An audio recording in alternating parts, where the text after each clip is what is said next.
Hello guys, magandang hapon po sa inyong lahat. Karating ko lang guys, galing sa trabaho guys.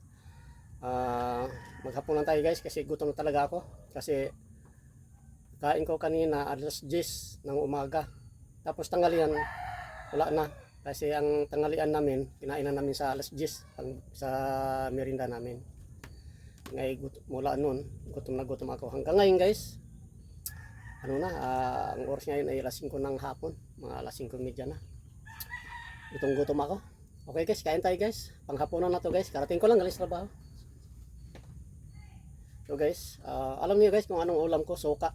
Ayun guys, suka guys, ang ulam ko. Suka, nilagay ko lang ng asin, konting bitsin, okay lang guys. Yun lang. Ito lang yung ulam ko guys. Kasi ano naman guys, tawag nito, naubusan ako ng budget kasi alam mo naman yun na nung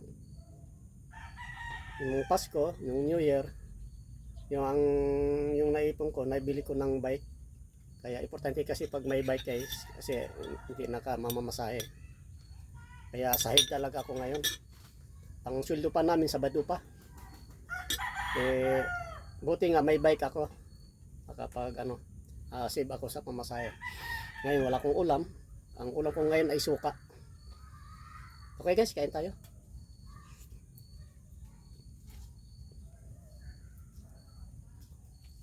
Hindi naman porky guys na may trabaho ka, agad-agad may ulam ka na. Hindi guys Kasi alam mo naman yan, marami akong aso. Tapos marami din akong manok. Tapos sa ulam na talagang nasahid kami, talagang nabusan kami budget.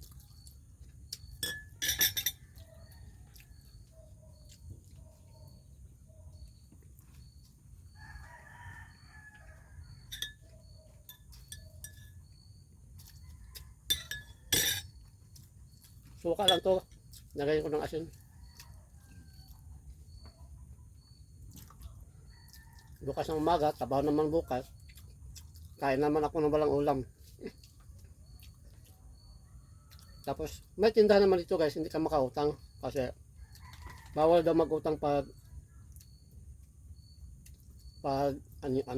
buwan pa ng Enero kasi New Year pa daw guys. Bawal daw magutang. Pwede ko na magutang pag tapos na itong buwan ng Enero. Wala tayong magawa. Nagtiis na muna tayo sa asin.